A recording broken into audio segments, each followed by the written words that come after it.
Hello everyone, myself Ram Vilas Singh. I am mechanical engineer and currently working as a lecturer in Government Polytechnic College Chittorgarh. आज हम देखने वाले हैं CNC and automation subject में computer aided part programming से related एक example, एक problem देखेंगे, जिसमें हम देखेंगे कि हम जो है किस प्रकार से APT प्रोग्रामिंग लैंग्वेज का हम यहाँ पर उपयोग कर रहे हैं प्रोग्राम जनरेट करने के लिए। तो आइए देखते हैं। यहाँ हम देखने वाले हैं example on APT program. APT programming language में किस प्रकार से प्रोग्राम लिखे जाते हैं ये हम यहाँ पर देखने वाले हैं। जिस प्रकार से मैनुअल पार्ट प्रोग्रामिंग के अंदर हम NC प्रोग्राम लिखते हैं NC वर्ड का यूज करके, इसी प्रकार से कंप्यूटर एडेड पार्ट प्रोग्रामिंग में किसी भी ऑब्जेक्ट की मशीनिंग प्रक्रिया के लिए, कोई भी ऑब्जेक्ट बनाने के लिए हम यहाँ जो प्रोग्राम लिखते हैं वो किस में लिखते हैं, APT प्रोग्रामिंग लैंग्वेज के अंदर यहाँ पर हम लिखते हैं। तो आइए देख लेते हैं जनरल फॉर्मेट क्या है APT प्रोग्राम लिखने का। तो APT प्रोग्राम लिखने का जनरल फॉर्मेट यहाँ पर बताया गया है। पार्ट नंबर से हम स्टार्ट करेंगे प्रोग्राम को, और ये जो फिनिश का जो वर्ड होता है यहाँ पर FINI फिनी, यहाँ पर एंड होता है।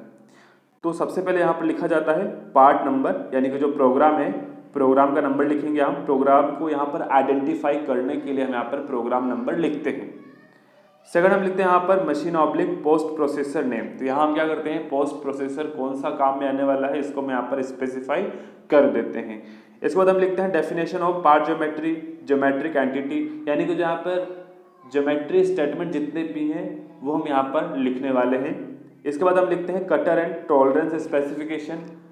कटर और टॉलरेंस से रिलेटेड जो भी डाटा होंगे हम यहाँ पर लिखेंगे यहाँ पर। Next definition of machining condition, spindle on करना है, फीड रेट कितनी रखनी है, जो भी मशीनिंग कंडीशंस हैं उसको हम यहाँ पर लिखने वाले हैं। कूलेंट ऑन करना है, किस प्रकार से ऑन करना है, सारी जो इंफॉर्मेशन है वो यहाँ पर लिखते हैं। नेक्स्ट है मोशन स्टेटमेंट। इसमें हम क्या करते हैं कि जो कटर का जो पाथ है, टूल का जो पाथ है उसको हम यहाँ पर स्पेसिफाई करते हैं। तो यहाँ हम बताते हैं कि जो कटर है वो किस प्रकार से एक बिंदु से दूसरे बिंदु पर यहाँ पर मूवमेंट यहाँ पर करने वाला है, वो हम बताते हैं मोशन स्टेटमेंट के द्वारा। और लास्ट में क्या करते हैं, स्पिंडल ऑफ और कूलेंट ऑफ यहाँ पर करते हैं। और लास्ट में क्या करते हैं, प्रोग्राम को फिनिश करते हैं, प्रोग्राम को एंड करते हैं। तो ये कुछ बेसिक स्ट्रक्चर है, जनरल फॉर्मेट है APT प्रोग्राम बनाने का। तो अब हम यहाँ पे देखने वाले हैं एग्जाम्पल ऑफ APT प्रोग्राम कि अगर कोई प्रॉब्लम दी गई है आपको तो आप किस प्रकार से उस मशीनिंग प्रक्रिया के लिए आप APT प्रोग्राम यहाँ पर बनाएंगे। तो आइए देखते हैं। Write a part program using APT language for the component as shown in figure. It is assumed that the component has already been cut to rough shape and it is required to write a part program only for finish cut। देखिए यहाँ पर आपको APT language में programme बनाना है, दिया गया है, और यहाँ पर एक कंपोनेंट है जिसके लिए आपको प्रोग्राम बनाना है, और इस कंपोनेंट को जो है ऑलरेडी रफ शेप में इसको कट किया हुआ है। यानी कि जो आपके पास ऑब्जेक्ट है, जो आपके पास प्रोफाइल है ऑब्जेक्ट की, उसको हमने रफली कट किया हुआ है, और उस पर एक लास्ट फिनिश कट लगाने के लिए यहाँ पर आपको APT प्रोग्राम यहाँ पर लिखना है। क्लियर। तो यहाँ कुछ डाटा गिवन है आपके पास, यहाँ पर जो डाटा गिवन है for drilling operation, for milling operation, यानी कि यहाँ पर आपको इस ऑब्जेक्ट पर ड्रिलिंग ऑपरेशन भी करना है और मिलिंग ऑपरेशन भी करना है। तो पहले ऑब्जेक्ट किस प्रकार से वो देख लेते हैं। देखिए यहाँ पर ऑब्जेक्ट आपके पास जो है इस प्रकार से है, ऑब्जेक्ट आपके पास ये है, देखिए ये ऑब्जेक्ट है आपके पास। क्लियर। इस शेप का ऑब्जेक्ट है और इसको हमने जो है रफली कट लगाया हुआ है, और यहाँ पे हमें जो है फिनिश कट यहाँ पर इस पे लगाना है, इस प्रोफाइल के अलोंग। तो इस पे क्या करना है आपको, एक तो मिलिंग ऑपरेशन करना है। तो मिलिंग ऑपरेशन लगा के हम क्या करेंगे कि फिनिश कर देंगे, और साथ ही साथ क्या होगा कि यहाँ पर कुछ पॉइंट्स है वहाँ पर हमें ड्रिल करने हैं। आगे डायग्राम में दे रखे आपको, देखिए 3 पोजिशन पे आपको होल करना है, जो है 3 प्रकार से आपको जो है 3 लोकेशन पे आपको यहाँ पर होल क्रिएट करना है। ठीक है। तो ये देखिए ये इसका डायग्राम है, 3D डायग्राम है। अगर हम इसका फ्रंट व्यू और टॉप व्यू देखें तो आपको इस तरीके से ये दिखेगा। ठीक है, top view and front view. Clear. चलिए अब इसमें कौन कौन से ऑपरेशन करने हैं, ड्रिलिंग करना है और मिलिंग करना है। ठीक है। अब ड्रिलिंग करने के लिए क्या क्या आपके पास जो है डाटा गिवन है।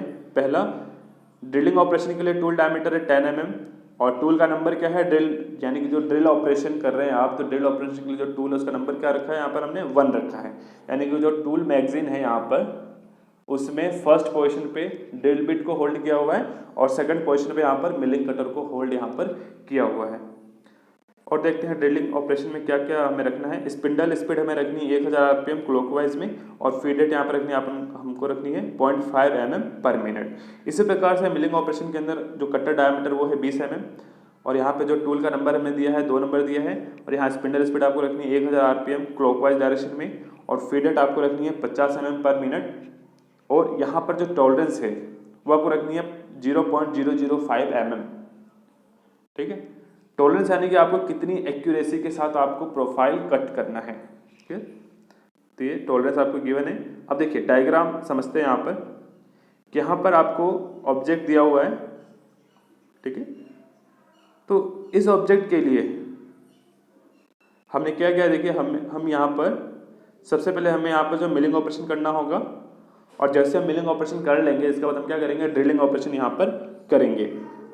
तो यहाँ पर देखिए यहाँ पर हमने 2 पॉइंट ले लिए हैं स्टार्टिंग में ही। एक तो हमने ले लिया है 00 पॉइंट, रेफरेंस पॉइंट हमने लिया है इस कॉर्नर पे, क्लियर, इस कॉर्नर पे हमने लिया है 00 पॉइंट, क्लियर, और इसके जस्ट नीचे वाले पॉइंट को हमने लिया है P10 यानी कि 10वें नंबर का पॉइंट 00-20। आगे देखेंगे इसका क्या इसका जो है उपयोग क्या है। ठीक है, और ये देखिए ये जो है पोजीशन बताई हुई है टूल की कि टूल किस प्रकार से यहाँ पे आपके पास जो है मिलिंग कटर है और कटर किस प्रकार से इस प्रोफाइल के चारों तरफ घूम करके और यहाँ पर फिनिश कट लगाएगा। तब क्लियर हो गया होगा कि मिलिंग ऑपरेशन यहाँ पर किस प्रकार से करना है। आपके पास मिलिंग कटर है, मिलिंग कटर क्या करेगा साइड से जो है मूव करता हुआ इस पूरी प्रोफाइल पे एक राउंड कंप्लीट करेगा और यहाँ पर फिनिश कट जो है लग जाएगी यहाँ पर। ठीक है, तो ये देखिए यहाँ पर जो ऊपर वाला जो प्लेन है इस ऑब्जेक्ट के लिए, इस जो है वर्कपीस के लिए जो ऊपर वाला सरफेस है वो है PL1, जो प्लेन है वो PL1 है और जो नीचे वाला प्लेन है वो क्या है PL2 है। तो इसमें एक चीज़ हम पहले क्लियर कर लेते हैं कि जो टूल है आपका मिलिंग कटर के बॉटम को कौन गाइड करेगा, प्लेन PL2 यहाँ पर गाइड करने वाला है, यह हमें ध्यान रखना है। इस टूल के बॉटम को कौन गाइड कर रहा है, कौन सा सरफेस गाइड कर रहा है, PL2 गाइड कर रहा है। मतलब यहाँ पर कंटूरिंग मोशन जो होगी टूल की पूरी मिलिंग प्रक्रिया के दौरान, तो इसमें पार्ट सरफेस क्या होगा, पार्ट सरफेस हमेशा PL2 ही होगा। क्लियर, तो ये हमें थोड़ा ध्यान रखना है। अब देखिए हम देख लेते हैं कि ये ऑब्जेक्ट आपको जो है 3D में बताया गया है। अगर हम इसका 2D व्यू देखें तो किस प्रकार से दिखता है। देखिए इस प्रकार से ये दिख रहा है ऑब्जेक्ट आपके पास और सारे डायमेंशन आपको यहाँ पर गिवन है। क्लियर, ये इसका टॉप व्यू बता रखा है और ये इसका जो है फ्रंट व्यू बता रखा है और इस प्लेट की मोटाई कितनी है, देखिए 20 mm इसकी मोटाई है। क्लियर, अब देखिए सबसे पहला काम क्या होता है हमारा, सबसे पहला काम ये होता है कि जो भी ज्योमेट्री स्ट्रक्चर है ऑब्जेक्ट का उसको हम क्या करें, ज्योमेट्रिक एलिमेंट में उसको डिवाइड कर दें, स्प्लिट कर दें। यानी कि ये जो आपको प्रोफाइल दिख रही है इसको हम क्या कर सकते हैं, लाइन और सर्कल में हम डिवाइड कर सकते हैं। जैसे कि देखिए फर्स्ट लाइन ये रही आपके पास जो 95 लेंथ की है, सेकंड ये जो है सर्कुलर पाथ है, नेक्स्ट अगेन जो ये क्या है 90 लेंथ का एक जो है वर्टिकल पाथ है, अगेन 90 का क्या है हॉरिजॉन्टल पाथ है, अगेन ये देखिए एक जो इंक्लाइंड पाथ है और अगेन क्या है ये 85 का वर्टिकल पाथ है। यानी कि हमने क्या किया कि टूल को इस पॉइंट से स्टार्ट करना है, ठीक है, और मोशन करते हुए इस तरीके से आगे बढ़ना है, ठीक है, और सभी एलिमेंट के थ्रू पास होते हुए और वापस इस पॉइंट पर वापस आ जाना है एक पूरा राउंड कंप्लीट करके। तो क्या होगा यहाँ पर फिनिश कट लग जाएगा। ठीक है, तो देखिए यहाँ पर जो है हमने क्या किया, यहाँ पे हमने डिवाइड कर दिया था इसको। हम क्या करेंगे, इस पे ज्योमेट्रिक एंटिटी यहाँ पर डिफाइन करेंगे, बहुत सारे पॉइंट डिफाइन करने वाले हैं और लाइन और सर्कल यहाँ पर हम डिफाइन करने वाले हैं और साथ ही साथ प्लेन डिफाइन करने वाले हैं। मतलब कौन कौन सी एंटिटी है, देखिए पहला है पॉइंट, दूसरा है लाइन, तीसरा है सर्कल और चौथा क्या है प्लेन। क्लियर, तो ये चारों चीज़ें हमें यहाँ पर डिफाइन करनी है, स्पेसिफाई करनी है। तो आइए स्पेसिफाई कर देते हैं। क्लियर, देखिए इसको हमने यहाँ पर इस तरीके से, ये जो डायग्राम आपको दिख रहा है तो इसके लिए हमने यहाँ पर जो स्पेसिफाई कर दिया है। ठीक है, देखिए P1, P2, P3, P4, P5, P6, P7, P8, P9। तो यहाँ पर जो है 9 प्रकार के हमने पॉइंट डिफाइन किए हैं यहाँ पर। और लाइन कितनी देखिए, L1, L2, L3, L4, L5 और एक C1। क्लियर? यानी कि यहाँ पर जो है 9 पॉइंट हमने डिफाइन किए हैं, 5 हमने लाइन डिफाइन की है और एक सर्कल डिफाइन किया है, और यहाँ पर हम 2 प्लेन डिफाइन करेंगे। देखिए यहाँ पर एक्चुअली 9 पॉइंट हमने डिफाइन किया और जो है 10वां पॉइंट और डिफाइन किया है, वो है P0। देखिए P0 एक और पॉइंट है, यानी कि P0 एक जो है स्टार्टिंग पॉइंट होता है, होम पोजीशन होती है टूल की। यहाँ पर टूल आपका रहता है और जैसे आप कॉल करते हैं तो ये जो है इस जो है कटिंग पाथ में आ करके और कटर पाथ के अलग जो है कटिंग करना स्टार्ट कर देता है। तो ये जो होम पोजीशन के लिए हमें बताना होता है P0 से एक पॉइंट बताना होता है, और यहाँ पर 9 पॉइंट तो जो है वर्कपीस के ऊपर है। और एक और पॉइंट हमने यहाँ पर दिया है, वो है P10। P10 का उपयोग केवल और केवल इतना है कि P10 के साथ हम क्या कर सकते हैं, जो ये प्लेन नंबर 2 है, प्लेन नंबर 2 को हम डिफाइन कर सकते हैं। ठीक है, तो प्लेन नंबर 2 को केवल डिफाइन करने के लिए हम यहाँ पर P10 का उपयोग करेंगे। और प्लेन नंबर 2 को डिफाइन करना आवश्यक क्यों है, क्योंकि प्लेन नंबर 2 क्या है, पार्ट सरफेस है यहाँ पर मिलिंग प्रक्रिया के लिए, तो हमें PL2 को डिफाइन करना यहाँ पर आवश्यक है। तो देखिए इस तरीके से हम क्या करेंगे कि हम जो है पॉइंट डिफाइन कर देंगे जहाँ जहाँ पर भी जो एलिमेंट मिल रहे हैं। जैसे यहाँ पर देखिए लाइन है, सर्कल है C1, यहाँ पर जो लाइन L2 है, यहाँ पर लाइन L3 है। एक्चुअली ये जो लाइन आपको दिख रही है, लाइन नहीं है, प्लेन सरफेस है, और ये C1 क्या है, सिलेंड्रिकल सरफेस है। ठीक है, देखिए आप देखिए ध्यान दीजिए, ये जो L1 लाइन आपको दिख रही है, जो लाइन L1 है P1 से P2 तक, क्लियर। और जो आपके पास जो है आर्क दिख रहा है, सर्कुलर आर्क दिख रहा है C1 P2 से P3 तक। अगर हम इसको 3D डायग्राम में देखें तो क्या है, एक्चुअल में ये सरफेस है। देखिए आपके पास जो L1 है वो इस प्रकार से सरफेस है, और जो C1 है वो इस प्रकार से सिलेंड्रिकल सरफेस है। ठीक है, तो आई होप आप समझ गए होंगे कि जो सरफेस है, सरफेस को हम यहाँ पर जो है लाइन से, लाइन के थ्रू बताना होता है, क्योंकि यहाँ पे क्या है, ये 2D डायग्राम है। क्लियर? तो इस प्रकार से हमने क्या किया, हमने इसको जो है ज्योमेट्रिक एंटिटी में डिवाइड कर दिया है। कुछ पॉइंट्स हैं हमारे पास और कुछ लाइंस हैं और कुछ यहाँ पर सर्कल है, और यहाँ पर लास्ट क्या है, प्लेन है। तो एक प्लेन तो क्या है, ऊपर वाला प्लेन है, और एक प्लेन क्या है, इसके नीचे वाला, यानी कि जो 20 mm नीचे है वो प्लेन PL2 है, जो यहाँ पर पार्ट सरफेस का काम यहाँ पर करेगा। तो आई होप आपको जो ये डायग्राम समझ में आ गया होगा। क्लियर? देख लीजिए डायमेंशन क्या क्या गिवन है। डायमेंशन जरूरी क्यों है देखना अच्छे से, क्योंकि यहाँ पर हम डायमेंशन के अकॉर्डिंग क्या करेंगे, पॉइंट को डिफाइन करेंगे, पॉइंट्स के कोऑर्डिनेट यहाँ पे लिखेंगे, और पॉइंट्स के कोऑर्डिनेट के हिसाब से क्या करेंगे, हम यहाँ पर लाइन डिफाइन करेंगे। क्लियर? और इस प्रकार से हम क्या करेंगे, प्लेन को भी डिफाइन यहाँ पर करने वाले हैं। ठीक है, तो एग्जाम के अंदर आपको केवल ये डायमेंशन, ये जो डायग्राम है और ये डायग्राम आपको जो गिवन होगा। अब इसके आगे क्या करना है, आपको जो है सॉल्यूशन करना है। तो सॉल्यूशन के लिए हम क्या करेंगे, सबसे पहले ये जो ऑब्जेक्ट है इसको हम ज्योमेट्रिक एलिमेंट में डिवाइड कर देंगे। जैसे कि बहुत सारे पॉइंट में हमने डिवाइड कर दिया, बहुत सारे लाइंस के अंदर हमने डिवाइड कर दिया, सर्कल में डिवाइड कर दिया और प्लेन्स में डिवाइड कर दिया। इस पूरे ज्योमेट्रिक जो ऑब्जेक्ट की ज्योमेट्री है उसको हमने इन एलिमेंट्स में डिवाइड कर दिया है। अब क्या करेंगे, हम इसके जो है नाम दे देंगे। क्लियर? तो हमने जो है नाम भी दे दिया है इसको। क्लियर? अब यहाँ पर हम क्या कर रहे हैं, किसी एक कॉर्नर को हमने जो है 0 0 जो है कंसिडर कर लिया। ठीक है, 0 पॉइंट यहाँ पर कंसिडर कर लिया, मूल बिंदु कंसिडर कर लिया। जैसे यहाँ पर देखिए आप, जो P1 पॉइंट है, जो P1 पॉइंट है वो यहाँ पर जो है मूल बिंदु हमने ले लिया है, और ये जो है एक्स एक्सिस और वाई एक्सिस हमने इस प्रकार से इस पर मान लिया है हमने। ठीक है, और ये जो P0 पॉइंट है, स्टार्टिंग पॉइंट जो है, होम पोजीशन जो है वो क्या है, एक्स एक्सिस जो है एक्स एक्सिस से नीचे है, मतलब इसमें y की वैल्यू नेगेटिव आएगी। ठीक है, तो इस तरीके से हमने सबसे पहले ज्योमेट्रिक एलिमेंट हमने लिख दिए। सेकंड काम का अपना जो है, सेकंड काम क्या होता है कि जो कटर की लोकेशन को बताना, कि कटर कहाँ से कहाँ की ओर जाएगा, फिर आगे कहाँ से कहाँ की ओर जाएगा, इस प्रकार से। तो देखिए यहाँ पर हमने जो कटर की पोजीशन बता रखी है कि सबसे पहले कटर यहाँ पर आएगा।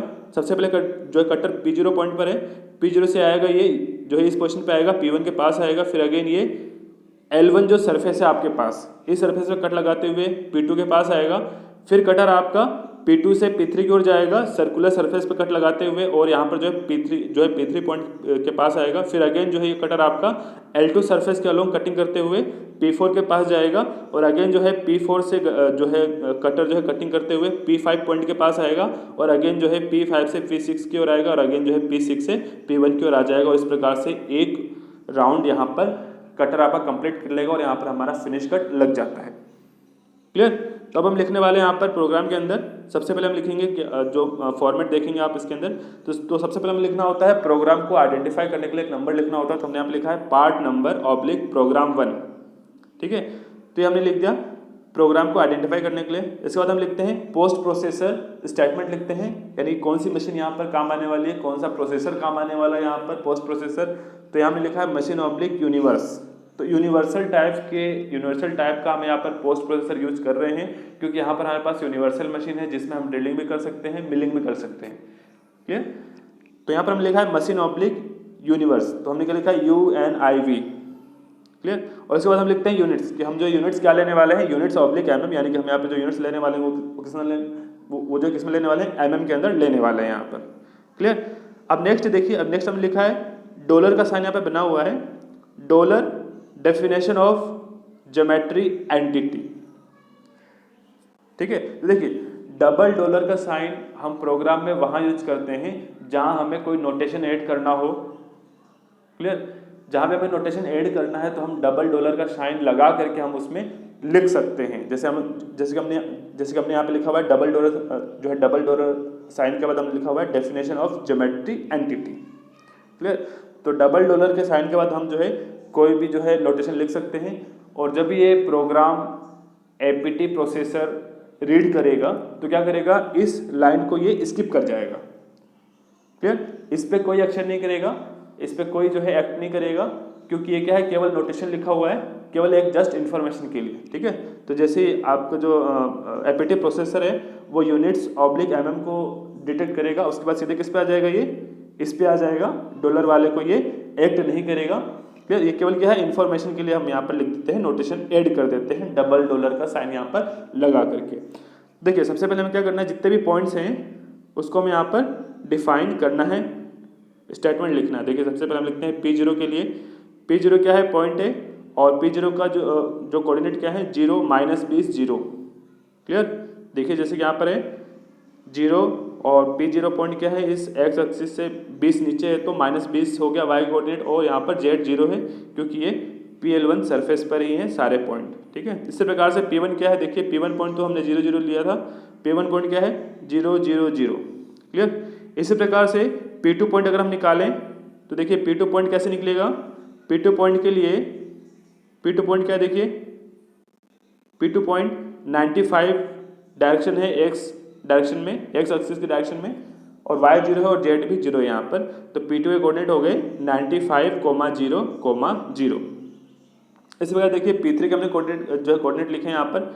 जो P3 पॉइंट है आपके पास, जहाँ पर ये सर्कुलर आर्क और ये जो है लीनियर जो लाइन है वो यहाँ पर मिल रही है, वो P3 पॉइंट है। देखिए यहाँ पर हमने लिखा है P3, तो P3 कोऑर्डिनेट क्या हो गया यहाँ पर, पॉइंट ऑब्लिक 110, 15। तो यहाँ देखिए यहाँ हमने x और y लिखा है, z तो लिखा ही नहीं है। ठीक है, तो जहाँ पर z की वैल्यू 0 है तो वहाँ हमें z लिखने की आवश्यकता नहीं है। अगर किसी पॉइंट के डेफिनेशन में अगर केवल 2 ही कोऑर्डिनेट लिखे हुए, इसका मतलब क्या है कि ऑटोमेटिकली z नहीं लिखा हुआ है, मतलब z की वैल्यू तो 0 है। क्लियर। यानी कि हम यहाँ पर P2 पॉइंट में अगर हम z की वैल्यू नहीं लिखते तब भी चलता क्योंकि z की वैल्यू 0 है, और इसमें भी अगर हम z की वैल्यू नहीं लिखते तब भी चलता है ना। यानी कि जहाँ पर z की वैल्यू 0 होती है वहाँ हम अगर z वाला जो थर्ड नंबर है कोऑर्डिनेट का है ना, जैसे यहाँ पर हमने 110 और 110,15 ही लिखा है, x और y ही लिखा है, z की वैल्यू हमने यहाँ पे नहीं लिखी क्योंकि z की वैल्यू यहाँ पर 0 है। इस प्रकार से जैसे P4 कोऑर्डिनेट हम लिखेंगे यहाँ पर 110,105। देखिए P4 कहाँ पर है, P4 यहाँ पर है, देखिए है ना। तो P4 के लिए टोटल जो x दिशा में जो डिस्टेंस कितनी है, 110 हो गई। देखिए 95 तो ये हो गई और 15 mm ये जो है रेडियस वाला हो गया, 15 mm। ठीक है, 15 mm रेडियस वाला और 95 ये हो गया। तो टोटल x डायरेक्शन में कितनी डिस्टेंस हो गई, 110 हो गई, और y डायरेक्शन में कितना हो गया, देखिए 90 तो ये हो गया और 15 mm ये हो गया रेडियस वाला, तो ये हो गया 105, यानी कि 110,105 हो गया किसे कोऑर्डिनेट, P4 के कोऑर्डिनेट। इसी प्रकार से हम क्या करेंगे, जितने भी पॉइंट्स हैं P9 तक उसके हम कोऑर्डिनेट यहाँ पर लिख देंगे। आई होप आप जो है कोऑर्डिनेट आप लिखना जो है समझ गए होंगे। P5 के लिए आप लिख देंगे, P6 के लिए लिख देंगे और P1 के लिए लिखा हुआ है। P7 के लिए आप जो है लिख देंगे। P7 के लिए कोऑर्डिनेट कैसे लिखेंगे, आप यहाँ से देख के लिखेंगे। ये जो पॉइंट है वो P7 वाला पॉइंट है और इसके लिए x की वैल्यू कितनी है 40 और y की वैल्यू कितनी है 15, तो 40,15 आप यहाँ पे लिख देंगे P7 के लिए। ठीक है, देखिए P7 के लिए 40,15। इसी प्रकार से P8 के लिए 60,60 और P9 के लिए 95,15। और ध्यान रहे जो पॉइंट P9 है ना, ये जो पॉइंट P9 है, P9 पे आपको एक होल भी बनाना है, प्लस P9 क्या है, P9 सेंटर है। किसका सेंटर है, इस C1 का सेंटर भी है P9। ठीक है, C1 का सेंटर कौन सा पॉइंट है, P9 पॉइंट जो है वो C1 का सेंटर पॉइंट है, ये हमें यहाँ पर ध्यान रखना है। ठीक है, तो इस प्रकार हमने क्या किया, यहाँ पर हमने जितने भी पॉइंट थे हमने इसको डिफाइन कर लिया। एक और पॉइंट यहाँ पर जो रह गया है P10 पॉइंट। ठीक है, P10 पॉइंट एक यहाँ पर हमने डिफाइन किया था। क्यों डिफाइन किया था, ताकि हम प्लेन नंबर 2 को हम यहाँ पर डिफाइन कर सकें। ठीक है, इसलिए हमने एक जो पॉइंट निकाला था हमने P10 0 0 - 20। क्लियर, तो यहाँ हमने लिखा है P10 0 0 - 20। क्लियर, यहाँ देखिए, यहाँ P9 में हमने Z की वैल्यू लिखी है, नहीं लिखी है क्योंकि यहाँ पे Z की वैल्यू 0 है, इसलिए Z को लिखने की आवश्यकता नहीं। लेकिन यहाँ पर Z की वैल्यू 0 नहीं है, P10 में क्या है -20 है, तो यहाँ पर हमें तीनों ही कोऑर्डिनेट यहाँ पर लिखने होते हैं। अब हम चलते हैं लाइन की ओर, यानी कि अगर आपको लाइन बताना है, L1 क्या है, देखिए L1 है जो P1 और P2 पॉइंट से पास हो रहा है। L1 वह लाइन है जो P1 और P2 बिंदु से पास हो रही है। L2 क्या है जो P3 और P4 पॉइंट से पास हो रहा है। L3 क्या है जो P4 और P5 पॉइंट से पास हो रहा है। L4 क्या है जो P5 और P6 पॉइंट से पास हो रहा है। और L5 क्या है जो P6 और P1 पॉइंट से पास हो रहा है। ठीक है, तो L4 P5 P6 से पास हो रहा है और L5 P1 और P6 से यहाँ पर पास हो रहा है। तो बहुत ही सिंपल तरीके से हम यहाँ पर जो डिफाइन करते हैं लाइन को, किस प्रकार से करते हैं, देखिए L1 क्या है, लाइन है। L1 line oblique P1, P2, यानी कि P1 और P2 बिंदु से पास होने वाली लाइन कौन सी है, L1 है। इसी प्रकार से L2 क्या है, P3 और P4 पॉइंट से पास होने वाली लाइन L2 है। इसी प्रकार से L3 क्या है, P4 और P5 पॉइंट से पास होने वाली लाइन। इसी प्रकार से हम L5 तक हम डिफाइन कर सकते हैं। और यहाँ देखिए जो L3 लाइन है उसको हम एक अलग तरीके से भी डिफाइन कर सकते हैं। पॉइंट लाइन L3 के लिए देखिए, लाइन L3 क्या है, देखिए जो लाइन L3 आपको यहाँ पे दिख रही है, L3 है ना, L3 लाइन किसके पैरेलल है, देखिए यहाँ पर L3 लाइन जो है वो L1 के पैरेलल है। Clear, L3 line is parallel to L1। और L3 किससे पास हो रहा है, P5 से पास हो रहा है या फिर P4 से पास हो रहा है, दोनों से पास हो रहा है। तो आप किसी एक बिंदु को ले लीजिए, जैसे हमने लिया P5, यानी कि हम इसको जो है किस प्रकार से डिफाइन कर सकते हैं, L3 को हम जो है एक और तरीके से डिफाइन कर सकते हैं कि L3 वह लाइन है जो P5 बिंदु से पास हो रही है और किसके पैरेलल है, L1 के पैरेलल है। तो अब आई होप आपको समझ में आया होगा कि लाइन को हम एक तो हम इस तरीके से जो है डिफाइन कर सकते हैं और एक जो हम इस तरीके से भी डिफाइन कर सकते हैं। दोनों में से किसी एक तरीके से हम यहाँ पर को क्या करना है, डिफाइन करना है लाइन को यहाँ पर। ठीक है, इसी प्रकार से हम L5 को भी डिफाइन कर सकते हैं L2 के पैरेलल बताते हुए। इस प्रकार से जो आपके पास L5 है, ठीक है, L5 वर्टिकल लाइन है और L2 भी जो है वर्टिकल लाइन है, तो L2 के पैरेलल बता करके हम जो है L5 को यहाँ पर डिफाइन कर सकते हैं यहाँ पर।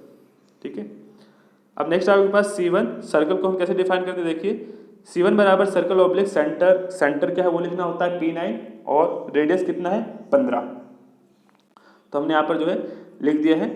अब देखिए यहाँ पर जो PL1 यानी कि प्लेन 1 हमने लिखा हुआ है, plane oblique P1 P3 P5। देखिए प्लेन डिफाइन करने में एक आपको चीज़ ध्यान रखनी है कि यहाँ जो हम प्लेन डिफाइन करेंगे, तो प्लेन डिफाइन करने के लिए जो हम 3 पॉइंट लेते हैं, तीनों क्या होने चाहिए, नॉन कोलिनियर होने चाहिए, यानी कि एक ही रेखा पर तीनों बिंदु यहाँ पर नहीं होने चाहिए। तो हमने यहाँ पर P1 P3 P5 क्यों लिया है, देखते हैं। देखिए P1 यहाँ पर है, ठीक है, P3 यहाँ पर है। देखिए क्या P1 P3 एक लाइन पर है, नहीं है।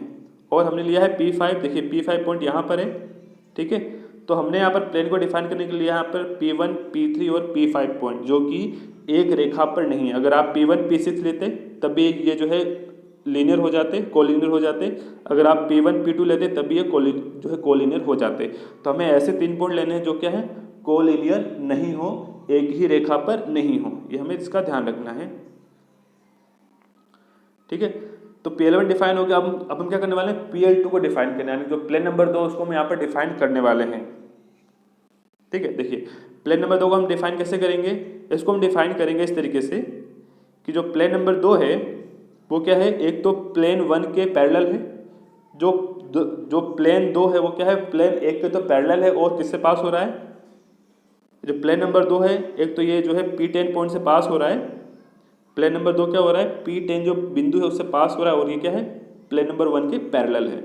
तो इसको हमने इस तरीके से यहाँ पर लिख दिया है PL2 बराबर plane oblique P10 comma parallel comma PL1, यानी कि PL1 जो है प्लेन नंबर 1 के तो पैरेलल है और P10 बिंदु से यहाँ पर पास हो रहा है। Clear. Definition of machine specification and condition for milling operation.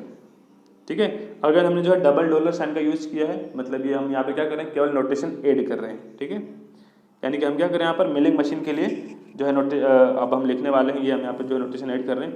Remark क्या होता है, जब भी हम एक्सप्लेनेटरी कुछ ऐड करते हैं किसी चीज़ को एक्सप्लेन करने के लिए, तो हम क्या करते हैं, रिमार्क लिख करके उसको लिख देते हैं। जिसका हमने यहाँ पे लिखा है रिमार्क स्टार्ट मिलिंग ऑपरेशन। अब यहाँ पर जो है मिलिंग ऑपरेशन स्टार्ट होने वाला है। तो देखिए सबसे पहले हम क्या करेंगे, हमें सबसे पहले क्या करना पड़ेगा, टूल चेंज करना पड़ेगा। यानी कि देखिए मिलिंग ऑपरेशन करना है तो मिलिंग के लिए कौन सा टूल है, टूल नंबर 2 है आपके पास। ठीक है, तो सबसे पहले हम लिखेंगे 2 नंबर के टूल को लोड करने, तो हमने यहाँ पे लिखा है लोड टूल, LOADTL, यानी कि लोड को जो टूल को लोड करना है, कौन से नंबर के टूल को, दूसरे नंबर के टूल को, यानी कि लोड टूल ऑब्लिक 0, यानी कि सेकंड नंबर का टूल यहाँ पर लोड हो जाएगा, सेलेक्ट हो जाएगा। ठीक है, अगेन कटर की डायमेंशन हमने यहाँ पे बता दी है, कटर ऑब्लिक 20, यानी कटर की डायमेंशन क्या है 20 mm है। और यह हमें बताना क्यों जरूरी है, क्योंकि कटर का डायमीटर के लिए जो हम कंपनसेशन करते हैं वो यहाँ पर ऑटोमेटिकली ले लिया जाता है, कंपनसेशन है ना। देखिए टॉलर ऑब्लिक 0.005, यहाँ जो टॉलरेंस हम लेने वाले हैं मिलिंग ऑपरेशन में वो कितने लेने वाले हैं, 0.005 mm यहाँ पर लेने वाले हैं, इसको हम यहाँ पर लिख दिया है। अब हम क्या करेंगे, स्पिंडल ऑन करेंगे, spindle oblique 1000 comma clockwise. Clear. इसको बाद हमने लिखा है feed rate oblique 50 comma MMPM, यानी कि mm पर मिनट के अंदर यहाँ पर फीड रेट लेनी हमें, और कितनी फीड रेट है, 50 mm पर मिनट है। देखिए यहाँ पर जो वोकेबलरी वर्ड है वो कुछ इस टाइप के होते हैं कि स्पिंडल में हम क्या लिखते हैं, SPINDL लिखते हैं, इसका हमें ध्यान रखना है, स्पिंडल पूरा नहीं लिखते हैं, इस तरीके से लिखते हैं। और फीड रेट के और जो फीड रेट में हम क्या लिखते हैं, FEDRAT लिखते हैं, जैसे कूलेंट के लिए हम क्या लिखते हैं, COOLNT लिखते हैं। तो ये हमें थोड़ा ध्यान रखना है, वोकेबलरी वर्ड को हमें थोड़ा याद कर लेना है, ध्यान रखना है इस चीज़ का। तो इस प्रकार से हमने क्या किया कि मशीनिंग स्पेसिफिकेशन और कंडीशन हमने यहाँ पर लिख दी है। ठीक है, अब क्या करेंगे, डेफिनेशन ऑफ कटर मोशन। अब क्या करना है, आपको कटर की मोशन यहाँ पर बतानी है, कटर किस प्रकार से मोशन करेगा। क्लियर। तो यहाँ आपने क्या किया, यहाँ आपने सारे जो है ज्योमेट्रिक एलिमेंट आपने बता रखे हैं। ठीक है, ज्योमेट्रिक एलिमेंट आपने बता दिए थे, पॉइंट, लाइन, सर्कल, प्लेन। अब क्या करना है, देखिए अब करना ये है कि टूल आपका इनिशियली P0 पॉइंट पर है, तो सबसे पहले टूल को कहाँ लाएंगे, P0 पॉइंट से इस P1 के पास में लाएंगे। तो हमने क्या लिखा, तो हमने यहाँ पर लिखा है फ्रॉम ऑब्लिक P0, यानी कि जो P0 स्टार्टिंग पॉइंट है यहाँ से हम टूल को अब ला रहे हैं। उसके बाद हमने लिखा है go oblique 2 comma L1 comma 2 comma PL2 comma L5। देखिए हमें सबसे पहले फ्रॉम ऑब्लिक P0 लिखने के बाद, यानी कि होम पोजीशन से टूल को मूवमेंट कराने के बाद हमें लिखना होता है क्या, इनिशियल कंटूरिंग स्टेटमेंट लिखना होता है। ठीक है, तो इनिशियल कंटूरिंग स्टेटमेंट हम कैसे लिखते हैं, गो ऑब्लिक 2 लिख करके लिखते हैं। ठीक है, और उसके बाद हम लिखते हैं L1 क्या होता है, ड्राई सरफेस, जो है ड्राई सरफेस होता है। PL2 क्या होता है, पार्ट सरफेस होता है। और L5 क्या होता है, चेक सरफेस होता है। यानी कि L5 सरफेस को टच करते क्या होगा, L5 सरफेस के पास जाते क्या होगा, जो ये जो करंट मोशन चल रही है वो एंड हो जाएगी और अगली मोशन स्टार्ट हो जाएगी, ऐसा ही होता है। ठीक है, तो क्या करेंगे हम, देखिए सबसे पहले हम टूल को यहाँ पे ले जाना चाहते हैं।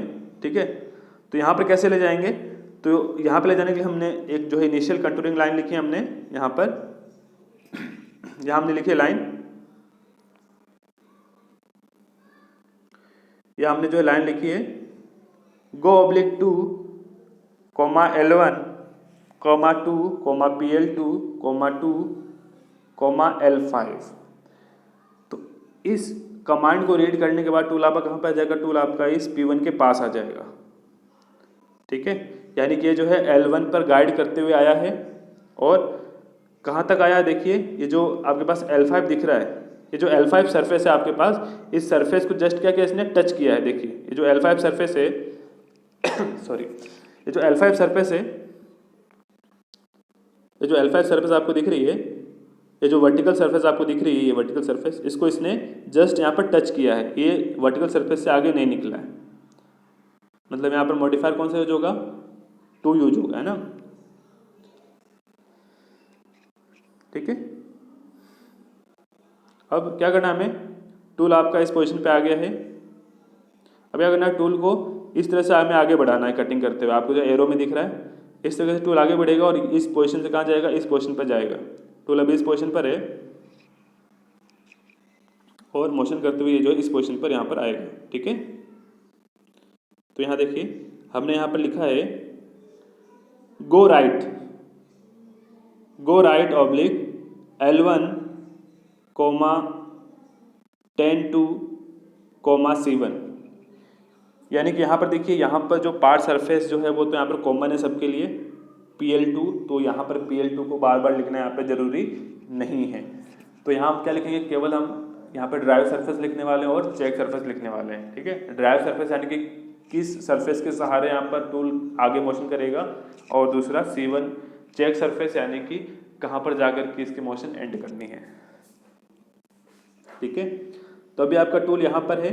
ठीक है, तो अब टूल को कहाँ जाना है, देखिए राइट डायरेक्शन में जाना है। अभी आप क्या कर रहे थे, टूल को आप जो है यहाँ से मोशन कराते हुए यहाँ पर लाए हैं। तो ध्यान रहे कि टूल को आप यहाँ से मोशन कराते हुए यहाँ पर लाए हैं। ठीक है, तो अब आप जिस तरह से खड़े हैं, तो आप अब क्या करना है, आपको टूल को लेफ्ट जो है राइट हैंड साइड में मोशन कराना है, ये आपको ध्यान रखना है। राइट हैंड साइड मतलब कि टूल अब ऐसे जाएगा राइट हैंड साइड में। ठीक है, तो हम क्या लिखेंगे, गो राइट लिखेंगे। तो हमने लिखा यहाँ पर गो राइट, है ना, ऑब्लिक L1, यानी कि L1 के सहारे यहाँ पर मोशन करेगा टूल आपका। L1 क्या है, ड्राइव सरफेस हो जाएगा, कोमा 10-2 कोमा C1, यानी कि C1 क्या है, चेक सरफेस है। और मोशन कहाँ पे एंड होगी, जब ये टूल क्या करेगा, जो C1 सरफेस है, सिलेंड्रिकल सरफेस है, उस पर क्या आ जाए, टेंजेंशियली आ जाए ना। जब ये जो है टेंजेंशियली जब हो जाएगा टूल आपका यहाँ पर, तो मोशन एंड हो जाएगी इसकी। जैसे देखिए यहाँ से टूल स्टार्ट किया, यहाँ पर टूल जैसे यहाँ पर टूल आएगा आपका, तो ये क्या हो जाएगा, C1 जो सिलेंड्रिकल सरफेस है, तो उसके क्या हो जाएगा, टेंजेंशियली यहाँ पर आ जाएगा ये, है ना। स्पर्श रेखीय पर जो स्पर्श रेखीय पोजीशन में आ जाएगा। तो यहाँ पर एक जो कटिंग ऑपरेशन था वो यहाँ पर कंप्लीट हो गया, एक जो कंटूरिंग मोशन है वो यहाँ पर जो कंप्लीट हो चुकी है। ठीक है, यानी कि टूल आपका यहाँ से और यहाँ पर आ चुका है, P2 पॉइंट के पास आ चुका है। ठीक है, अब क्या करना है, टूल को इस पोजीशन से इस पोजीशन पे ले जाना है, यानी कि ये जो सिलेंड्रिकल सरफेस है इस पे मोशन कराते हुए लेके जाना है हमको। ठीक है, तो यहाँ हमने लिखा है इस तरीके से, देखिए गो फॉरवर्ड। यहाँ पर देखिए, यहाँ पर ना ही कोई लेफ्ट है ना ही कोई राइट है। अब आप जो है इस तरीके से आए हैं। ठीक है, अब आप जो है इधर से यहाँ पर आ गए हैं। अब आपको आगे यहाँ पर बढ़ना है इस तरीके से, यहाँ पर आना है आपको। तो अब यहाँ पर ना ही कोई लेफ्ट है ना ही कोई राइट है, तो क्या करना पड़ेगा आपको, गो फॉरवर्ड लिखना पड़ेगा, यानी कि आपको क्या करना है, आगे बढ़ना है केवल, है ना। और C1 क्या है, ड्राइव सरफेस, यानी कि यहाँ पर जो C1 सरफेस है, C1 सरफेस के अलोंग टूल आपका आगे बढ़ेगा और कहाँ तक जाएगा, L2 सरफेस तक पहुँचने की कोशिश करेगा। L2 सरफेस तक इसको पहुँचना है। ऑन का मतलब क्या, देखिए ऑन का मतलब ये है कि ये L2 सरफेस के जस्ट ऊपर आ जाएगा। ठीक है,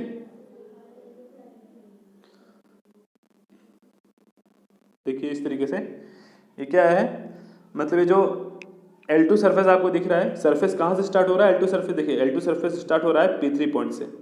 यहाँ से आपका L2 सरफेस स्टार्ट हो रहा है, देखिए P3 पॉइंट है, यानी कि L3 सरफेस है वो L2 सरफेस यहाँ से स्टार्ट हो रहा है और कहाँ पे एंड हो रहा है, यहाँ पे एंड हो रहा है P4 पॉइंट पे, यहाँ पर एंड हो रहा है और यहाँ से स्टार्ट हो रहा है L2 सरफेस आपका।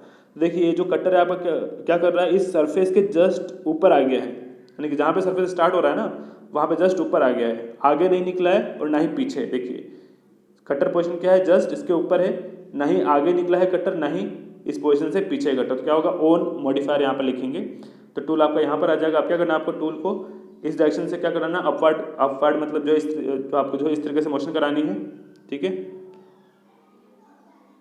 ये अपवर्ड डायरेक्शन नहीं है एक्चुअली, क्या ये गो फॉरवर्ड ही करेगा इसको। आप जो है अपवर्ड मोशन में कंफ्यूज नहीं होना है। वो क्या करना है, इस एरो के डायरेक्शन में टूल को मूव करना है L2 सरफेस के अलोंग, है ना। L2 सरफेस के सहारे सहारे क्या करना है, टूल को इस तरीके से आगे बढ़ना है, इस पोजीशन से इस पोजीशन पे आगे बढ़ना है, ठीक है। तो अब हमने इसको लिखा है, अब हम क्या लिखेंगे देखिए। अब यहाँ जो L2 तो हो गया, ड्राइव सरफेस हो गया क्योंकि इसके सहारे टूल आगे बढ़ रहा है, और दूसरा क्या होगा, कहाँ पर एंड होगा, इस L3 सरफेस के हिसाब से एंड जो है मोशन एंड होगी यहाँ पर, है ना। ये जो लीनियर मोशन कर रहा है, देखिए ये जो L3 सरफेस है इसको मैंने यहाँ पर जो है आगे लाइन खींच के मैंने आगे बढ़ाया, ठीक है। देखिए तो क्या हो रहा है, ये जो कटर है आपका वो L3 सरफेस यहाँ पर है, तो L3 सरफेस से आगे निकल गया। ये जो है L3 सरफेस है आपके पास, देखिए कटर क्या है, L3 सरफेस यहाँ पर आगे निकल चुका। मतलब क्या कि मतलब यहाँ पर जो कौन सा मॉडिफायर लिखेंगे हम यहाँ पर मॉडिफायर लिखेंगे पास्ट। जब कटर आपका सरफेस से आगे निकल जाता है चेक सरफेस से, तो हम लिखते हैं पास्ट। जब कटर आपका चेक सरफेस के ऊपर रहता है तो उसको हम लिखते हैं ऑन, और जब कटर चेक सरफेस से जस्ट पहले रहता है, जस्ट टच के हुए रहता है ना, तो उसको लिखते हैं टू, ठीक है। तो अब देखिए इस प्रकार से हमने लिखा है go forward L2 comma past comma L3, ठीक है। अगेन टूल आपका जो यहाँ पर आ चुका है, ठीक है, यहाँ पर आ चुका है टूल आपका। अब क्या करना है, टूल को इस तरीके से मोशन कराते हुए अब क्या करना है ना, लेफ्ट हैंड साइड में मोशन करेगा टूल आपका, है ना।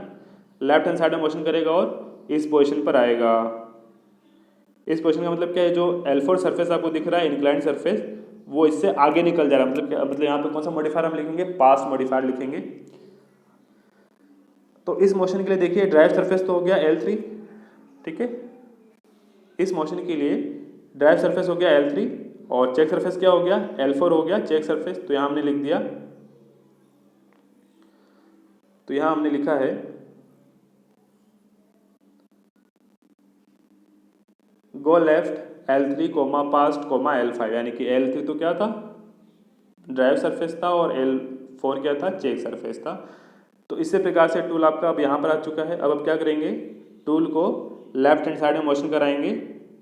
तो लेफ्ट हैंड साइड में मोशन करते हुए टूल आपका इस तरीके से आगे बढ़ेगा, ठीक है, इंक्लाइंड सरफेस पे आगे बढ़ेगा, ठीक है।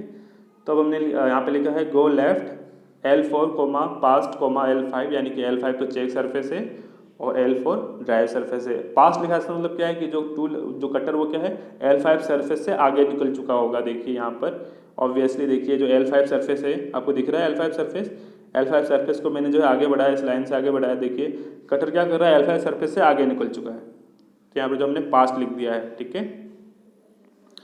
अगेन क्या करेगा ये, अब क्या करना है आपको, टूल आपका यहाँ पर आ चुका है, P6 पॉइंट के पास आ चुका है। क्या करना है, टूल को आगे बढ़ाते हुए P1 पॉइंट की ओर लाना है, ठीक है। तो हमने यहाँ पे लिखा है go forward L5 comma past comma L1, यानी कि L1 जो चेक सरफेस से आगे निकल जाएगा इस प्रकार से। देखिए L1 ये जो सरफेस आपके पास चेक सरफेस, अब ये हो गया L1। L5 के अलॉन्ग मोशन करने के लिए ड्राइव सरफेस तो L5 हो गया और चेक सरफेस क्या हो जाएगा, L1 हो जाएगा। तो जो टूल आपका क्या कर रहा है, L1 से आगे निकल चुका है, ठीक है। L1 सरफेस से देखिए इस प्रकार से मोशन करते हुए आ रहा है। स्टार्टिंग में यहाँ पर आपके पास टूल आपका मोशन करते हुए आ रहा है और यहाँ पर आ जा रहा है। मतलब ये क्या कर रहा है, L1 से आगे निकल गया। तो यहाँ पर हम क्या लिखेंगे, मॉडिफायर पास्ट लिखेंगे यहाँ पर मॉडिफायर, ठीक है। तो आई होप आपको समझ में आएगा। इस प्रकार से हमने कर लिया, यहाँ पर मिलिंग ऑपरेशन यहाँ पर हमने कर लिया है, ठीक है। आया होगा समझ में आपको किस प्रकार से हम मॉडिफायर लिखते हैं, किस प्रकार से हम जो है मोशन स्टेटमेंट लिखते हैं। क्लियर। देखिए हमें यहाँ पर कंटूरिंग में केवल यही ध्यान रखना है कि किसी भी मोशन के लिए भले वो स्ट्रेट लाइन पे हो रहा हो या फिर जो सिलेंड्रिकल लाइन पे हो रहा हो, तो हमें केवल इतना ध्यान रखना है कि इस पर्टिकुलर मोशन के लिए चेक सरफेस कौन सा होगा और ड्राइव सरफेस कौन सा होगा, ठीक है। और पार्ट सरफेस कौन सा होगा ये भी हमें पता होना चाहिए।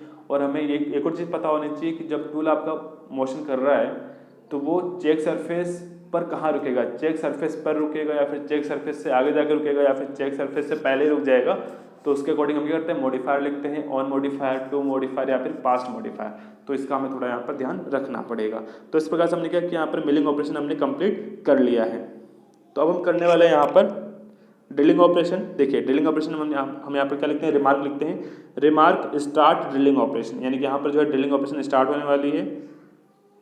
ठीक है, हम क्या लिखेंगे, रैपिडली टूल आपका जो यहाँ पर आया था बिलिंग के बाद, ठीक है, इस पोजीशन पे टूल आपका आया था, तो हम क्या करेंगे, टूल को रैपिडली होम पोजीशन पे लेके जाएंगे सबसे पहले तो, है ना। तो सबसे पहले हम क्या ले गए, रैपिडली गो टू, यानी कि rapidly point two point motion करते हुए टूल आपका क्या करेगा, यहाँ से उठ करके P0 पॉइंट पे चला जाएगा। अब क्या होगा, स्पिंडल ऑफ होगा, क्योंकि हमें यहाँ पर टूल चेंज करना है। यहाँ पे मिलिंग कटर लगा हुआ है, अब हमें क्या करना है, मिलिंग कटर को हटा करके ड्रिलिंग टूल यहाँ पर काम में लेना है, ठीक है। तो सबसे पहले हम क्या करेंगे, स्पिंडल ऑफ करेंगे, फिर कूलेंट ऑफ करेंगे, फिर क्या करेंगे, टूल नंबर 1 को यहाँ पर लोड करेंगे, क्योंकि यहाँ पर जो ड्रिलिंग कटर है, जो ड्रिलिंग टूल है, वो क्या है, नंबर 1 मैगजीन पर लगा हुआ है, ठीक है। तो हमने यहाँ पे किया लोड टूल 1, यानी कि 1 नंबर वाला टूल हमने यहाँ पर लोड कर लिया है। अब क्या करेंगे, स्पिंडल को स्टार्ट कर देंगे, स्पिंडल ऑब्लिक 1000 क्लॉकवाइज डायरेक्शन। अब क्या करें, देखिए अब हमें क्या करना है कि हमें यहाँ पे जो है 3 पोजीशन पे यहाँ पे हमें जो होल बनाना है। तो अब क्या करेंगे, टूल को रैपिडली लाएंगे P0 पॉइंट से P7 पॉइंट पर लाएंगे। अभी टूल आपका कहाँ पर है, देखिए टूल आपका है P0 पॉइंट पर, हम क्या करेंगे, रैपिडली इसको लाएंगे P7 पॉइंट पर, ठीक है। और P7 पॉइंट पर लाएंगे तो हम क्या करेंगे, इस सरफेस से 5 mm ऊपर रखना हम चाह रहे हैं, ठीक है। हम ये चाह रहे हैं कि जो आपका ड्रिल बिट आए तो क्या है, सरफेस से 5 mm ऊपर आए और फिर जो है ड्रिल बनाए और वापस ऊपर आ जाए, फिर अगेन वो P8 पॉइंट पर जाए और अगेन होल बनाए और ऊपर आ जाए, फिर अगेन टूल आपका क्या करे, रैपिडली P9 पॉइंट पर आए, मतलब कि P9 पॉइंट से 5 mm ऊपर आए और अगेन जो है होल बना करके वापस ऊपर आ जाए, ठीक है।